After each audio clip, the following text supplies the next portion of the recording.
Eh bien bonsoir à tous les amis, supporters sportifs parisiens, parisiennes, supporters, supportrices d'autres clubs, amoureux, amoureuses du football, bienvenue à vous. Les amis, écoutez, je suis très content de vous retrouver pour cette toute nouvelle vidéo. Et oui, on ne va pas faire des vidéos que du côté des arrivées. Il faut aussi qu'on parle des départs. Et des départs au PSG, il n'y en a quasiment pas eu. Du moins, des départs qui te rapportent de l'argent, il n'y en a pas eu. Les départs qu'on a eu, c'est Navas, Kurzawa et les frères Mbappé en fin de contrat. Voilà. Hein, ça n'a pas trop bougé. Et là, c'est en train de bouger, puisque ça y est, c'est officiel.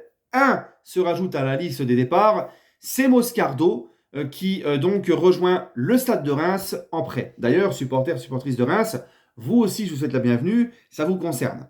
Voilà, donc Moscardo, nouveau départ du côté du PSG officiel. Voilà, mais Moscardo n'apportera pas d'indemnité au PSG, ni d'argent. Et Ugarte, lui, par contre, hein, et ça on va y revenir juste après Moscardo, Ugarte, lui, risque d'apporter un bon petit billet au Paris Saint-Germain. Donc voilà, ça s'accélère enfin du côté des départs aussi. Donc le petit Moscardo, écoutez, Moscardo, on le sait tous, il est arrivé au PSG à l'âge de 18 ans, au mois de janvier. Il y a eu un pépin physique de vue détecté à la visite médicale, je vais y arriver. Et ensuite, le PSG a pris l'initiative, la décision de le faire opérer pour ne pas prendre de risques. Et donc, il est revenu, il n'est pas venu directement dès cet hiver jouer au PSG. Il est arrivé dans le groupe parisien cet été à la reprise le 15 juillet. Quand il est arrivé au PSG, rappelez-vous ce que je disais sur Moscardo, je vous disais, c'est un joueur d'avenir, c'est un pari, c'est un joueur qui peut très bien exploser comme pas du tout marcher, qui va découvrir l'Europe, très jeune encore, il faudra très certainement du temps. C'est un joueur qui a beaucoup de talent et de potentiel et une grosse marge de progression. Et on s'attendait, nous, à le découvrir cette saison avec le PSG. On l'a un tout petit peu vu en match amicaux. Mais c'est vrai qu'on a été surpris de voir que finalement, il a été prêté. Et rappelez-vous, quand il y a eu cette première journée de championnat au Havre, Moscardo n'était pas dans le groupe. À la surprise générale, il n'a pas été pris. Et là, on entendait notamment beaucoup de bruit des médias qui disaient que voilà, Luis Enrique le trouve un petit peu frêle, un petit peu juste, malgré, comme Luis Enrique l'a dit, hein, il a loué les qualités de Moscardo, mais il a dit j'en attends un petit peu plus et on va voir qu'est-ce qu'on va faire avec lui. S'il y a les moyens de le prêter, on le prêtera. C'est ce qu'il avait dit, Luis Enrique. Et c'est exactement ce qui s'est passé. Donc, la déclaration de Luis Enrique, plus le fait de pas de prendre dans le groupe au Havre, on se doutait bien que Moscardo allait être prêté, justement. Mais moi, je trouve cette idée très intéressante. Parce que ça reste encore un très jeune joueur qui a signé un contrat de 5 ans au PSG. Et là, tu le prêtes dans un club à Reims, un club un peu familial, où il aura beaucoup plus de temps de jeu, je pense, qu'au PSG, où il aura le temps d'apprendre en Ligue 1, justement. C'est ça qui est intéressant, c'est qu'il est prêté dans un club de Ligue 1. Donc là, il va s'adapter à la Ligue 1. Il va pouvoir progresser dans le championnat où joue le PSG. Donc ça, c'est très bien comme idée. Voilà. Puis ça rend service au Stade de Reims qui cherchait un milieu de terrain. Donc moi, je trouve l'idée vraiment très bien. Et puis, c'est tout bénef. S'il explose à Reims, tu le récupères. Si jamais c'est compliqué, après, tu le récupères aussi, mais il faut voir ce que tu en fais. Mais c'est tout bénef. Si vraiment c'est un joueur, un gros crack, qui est promis à bien exploser et à bien se développer, eh ben, ça va être intéressant à suivre au Stade de Reims. Voilà. Moi, je trouve que c'est très intelligent, le prêt, pour qu'il acquiert d'expérience et qu'il monte en puissance.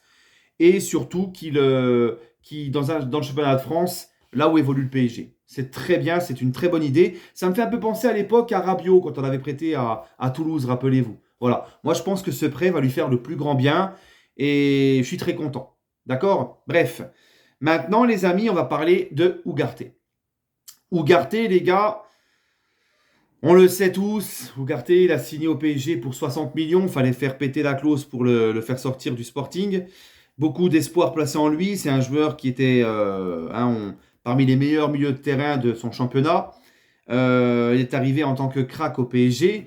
Ugarte, apparemment, c'était un dossier qui était déjà avant que Luis Enrique soit nommé au PSG. C'était pas forcément un choix de Luis Enrique, puisqu'il a été très vite montré qu'il n'était pas très Luis Enrique compatible et que Luis Enrique n'appréciait pas trop son profil. Mais malgré tout, Luis Enrique n'a pas mis son veto non plus pour qu'il vienne. Voilà, c'était un dossier qui était là avant, comme Skriniar aussi.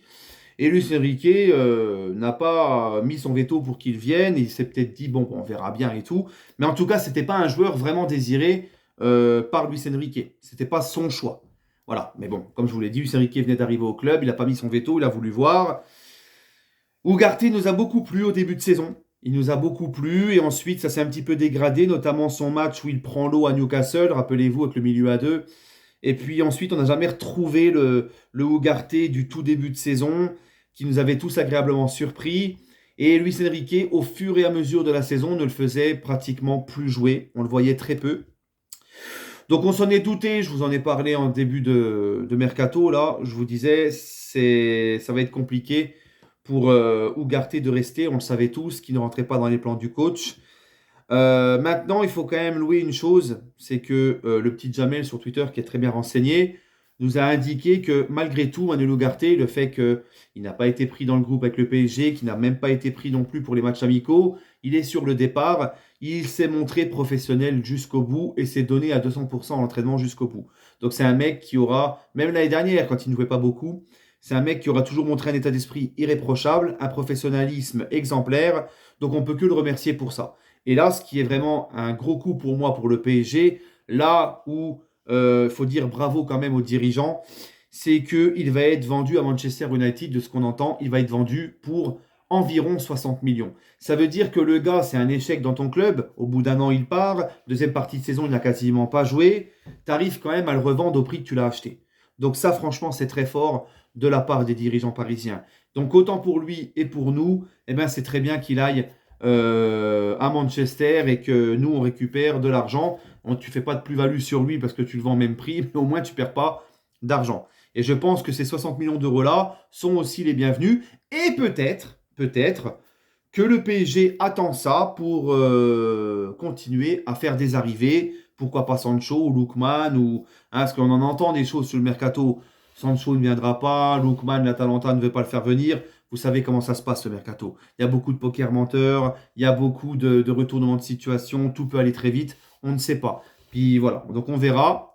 En tout cas, c'est une bonne chose pour Ugarte et pour nous. Et on ne peut que le remercier pour avoir tout donné sur le terrain, nous avoir fait quand même des bons matchs, nous avoir fait kiffer en début de saison et d'avoir été professionnel et de ne pas avoir fait de problème jusqu'à la fin. Donc voilà, je lui souhaite le meilleur. Alors, c'est pas encore officiel, je parle comme si c'était officiel parce qu'on sait que ça va très certainement se faire. Dans tous les cas, c'est un joueur qui doit trouver une porte de sortie. Voilà, c'est un joueur sur lequel Luis Enrique ne compte absolument pas. Voilà. Bref, les amis, donnez-moi votre avis en commentaire. On se retrouvera demain pour l'avant-match face à Montpellier. Sur ce, prenez soin de vous et toujours et encore, allez Paris.